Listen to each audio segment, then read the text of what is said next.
So last video में binomial interest rate tree framework हमने देखा था फॉर स्ट्रेट बॉन्ड्स। अब फ्लोटिंग रेट नोट्स की अगर मैं बात करूं तो इनकी वैल्यू हमेशा पार वैल्यू पे ही ट्रेड करता है, ठीक है, बिकॉज जो कूपन मिलता है that is set in arrears. कहने का मतलब एरियर में सेट होने का क्या मतलब है, यहाँ पे जो एमआरआर चल रहा होगा ना वो मेरे यहाँ टी इक्वल्स टू 0 पे जो मेरा एमआरआर चल रहा होगा वो मेरा टी इक्वल्स टू 1 पे कूपन डिसाइड करेगा। So this is C MRR 1, ठीक है। टी इक्वल्स टू 1 पे जो एमआरआर चल रहा होगा वो टी इज इक्वल्स टू 2 पे मेरा कूपन डिसाइड करेगा, एमआरआर 2, ठीक है। यहाँ पे तो मान लो कि फेस वैल्यू मिल गई। So the thing basically here is कि मेरा जो फ्लोटिंग रेट नोट है वो हमेशा ट्रेड करता रहेगा एट पार वैल्यू। अगर मैं इंटरेस्ट रेट वॉलेटिलिटी भी इंट्रोड्यूस कर दूं गेम में तभी कोई फर्क नहीं पड़ेगा, क्योंकि अगर इंटरेस्ट रेट वॉलेटिलिटी बढ़ भी गई तो सब्सिक्वेंटली जो भी मेरे इंटरेस्ट रेट में चेंजेस आए मेरे को उसी हिसाब से कूपन मिल जाएगा। सो नो मैटर कि मैं कितनी भी इंटरेस्ट रेट वॉलेटिलिटी लूँ, मेरा फ्लोटिंग रेट नोट जो है वो हमेशा पार वैल्यू पे ही ट्रेड करता रहेगा। नाउ चेंज कहाँ आता है? चेंज वहां पे आता है जब मैं एक फ्लोटिंग रेट नोट में कैप और फ्लोर इंट्रोड्यूस कर देता हूँ, ठीक है। अब मैं डायरेक्ट वैल्यूएशन करके दिखाऊंगा, ठीक है। एक कैप की एक फ्लोर की इकट्ठे की, you can always try, I will just explain कि चल कैसे रहा है। मान लो ये वाली ट्री का मैंने एग्जांपल लिया, ठीक है। I consider this to be a capped floater. जब भी कैप को विजुलाइज करना हो ना तो उसका विजुलाइज करने का तरीका यह है कि always imagine a sinusoidal wave, ठीक है। और कैप लगा दिया कि मतलब इतना पोर्शन जो है ये नहीं मिलेगा। मान लो इस इंटरेस्ट ट्री में मैंने 5% पे कैप लगा दी कि मेरे इंटरेस्ट रेट्स अगर 5% से ऊपर जाएंगे so the coupon I get is limited to 5%। So इस केस में 5.15 है, ठीक है। सो मेरे को जो कूपन मिलना चाहिए दैट इज एक्चुअली 1.15, बट क्योंकि मेरा एक कैप्ड फ्लोटर है तो मेरे को इतना कूपन नहीं मिलेगा, मेरे को सिर्फ 5 का कूपन मिलेगा, ठीक है। So if I am considering a 3 year bond, इसको थोड़ा और नीचे कर देते हैं, आई नीड मोर स्पेस। सो मैं कह रहा था if I am considering 3 year bond, 3, 2, 1, 0, तो कैप की वजह से मेरा यहाँ का जो कूपन है वो तो चेंज हो गया, it should have been 5.15, but due to capped due to cap का प्रोविजन, कैप का ऑप्शन जो भी है, I will get a coupon of only 5, ठीक है। बट ये जो डिस्काउंट होएगा ना, this will get discount by 5.15%, ठीक है। ये वाला चक्कर रहता है इसमें। तो अगर मैं इसको एक बार सॉल्व करके दिखाऊं पूरे को, so what I am trying to say is you will get 105 here, ठीक है, बिकॉज ऑफ कैप की लिमिट को ब्रीच नहीं करा, दैट वाज 5%। सो कूपन यूं का यूं मिल गया, again 101.55। When you discount this तो यहाँ पे तुम्हें basically 102.82 divided by 1.0282, you will again get 100। यहाँ पे भी विल अगेन गेट 100। 0.5 वही प्रोबेबिलिटी जो हम लेके चल रहे हैं वही लेके चलेंगे। सो यहाँ पे अगेन वैल्यू 100 आ गई, ठीक है।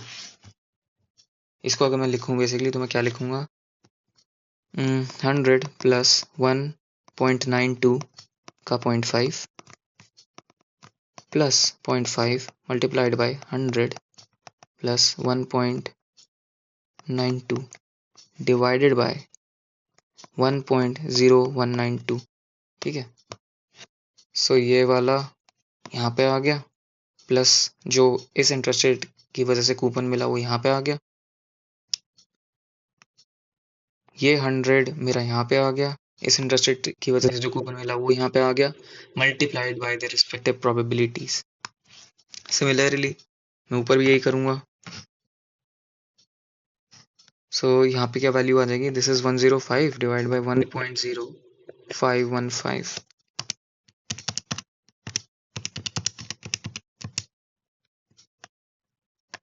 This turns out to be 99.857. ठीक है. Now I'll add 100 to this, and the coupon that I get, that is 3.5 divided by again the appropriate forward rate, 3.5%.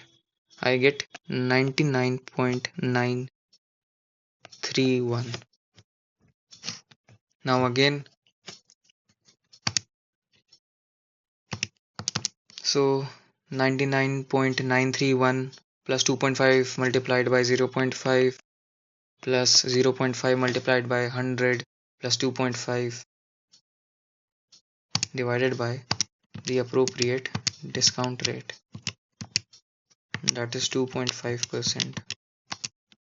So the value of bond that I get here is FRN की value basically, that is 99.9664.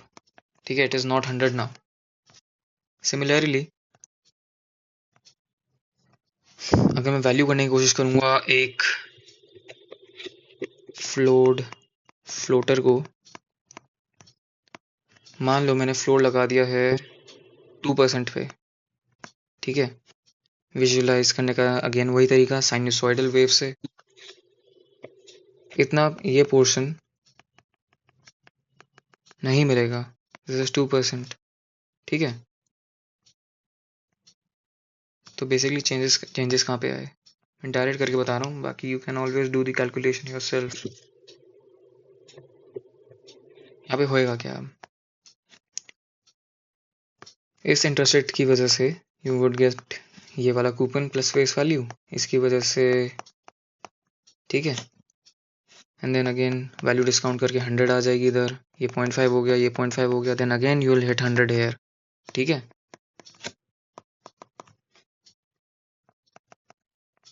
अब यहाँ पे देखो, this is 1.55. ठीक है, लेकिन 2% से नीचे मेरा इंटरेस्ट रेट जा ही नहीं सकता. ठीक है, क्योंकि फ्लोर लगा रखा है. सो the coupon that you will get here is 2% का, 2% के हिसाब से. सो दिस इज 102. यहाँ पे आएगा 102 डिवाइड बाई 1.0155.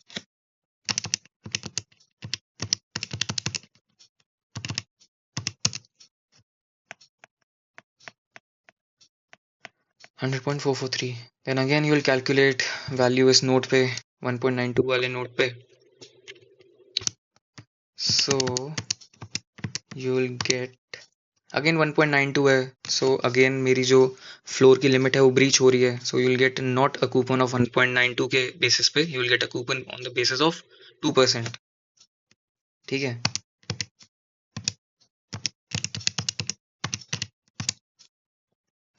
$100.296. ऊपर देख रहे हो वैल्यू 100 आई है, क्योंकि कोई लिमिट यहाँ पे कोई ब्रीच ही नहीं हुई, लेकिन यहाँ पे लिमिट ब्रीच हो गई थी. ठीक है, अगेन यहाँ पे अगर मैं इसको लिख के दिखाऊं, तो this is 100 plus 2 into 0.5 plus 0.5 into 100 0.443. this divided by the appropriate discount rate, that is 1.0192. ठीक है, so okay, this plus, अब मैं 2 पॉइंट यहाँ पे मैं वैल्यू निकाल रहा हूँ बेसिकली, this plus 100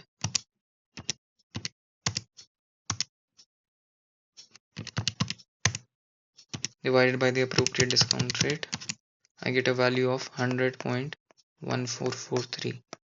ठीक है, it is not 100 anymore. FRN flowed FRN की वैल्यू.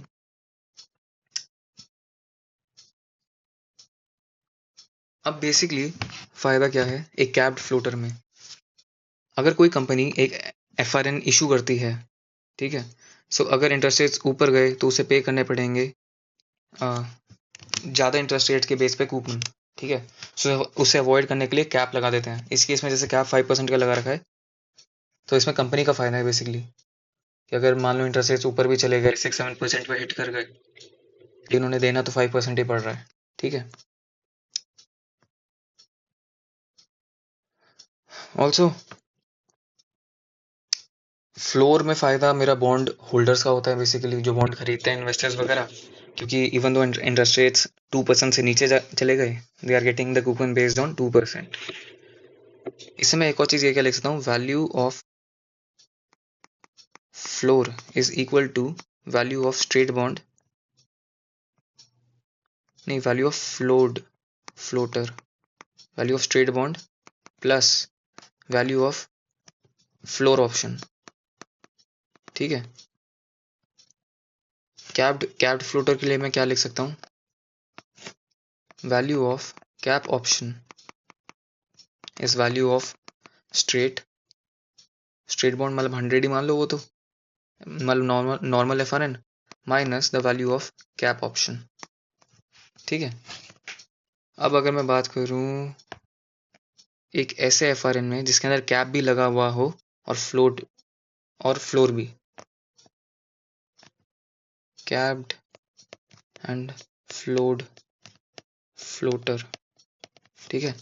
अगेन वही विजुलाइज करने का वही तरीका है, सेम एक साइनोसॉइडल वेव ऊपर से और नीचे से हटा दिया, वही सेम लेके चल रहा हूँ, 5% और 2%। इफेक्ट कहाँ पे पड़ेगा वो दिखा रहा हूँ, you can do the calculation on your own. So यहाँ पे कूपन, बिकॉज एक कैप लगा रहेगा 5% का, you will get a coupon of 105 only, ठीक है। So this will be 105 by 1.0515, ये तो सेम रहेगा, 100 आ जाएगा यहाँ पे, ठीक है, because this will be what 102.82 divided by 1.0282। यहाँ पे फ्लोर लगा रखा है मैंने, तो 1.55 नहीं आएगा, दिस यू विल गेट 102, यहाँ पे वैल्यू आ जाएगी इतनी, ठीक है। Then you will again calculate, 3% सही है, कोई भी लिमिट ऊपर की ना नीचे की ब्रीच हो रही है, 2.5% सही है।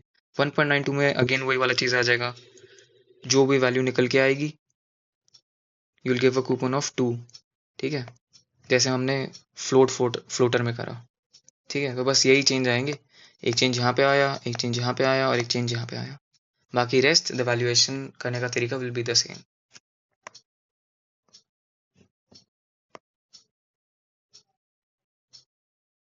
ओके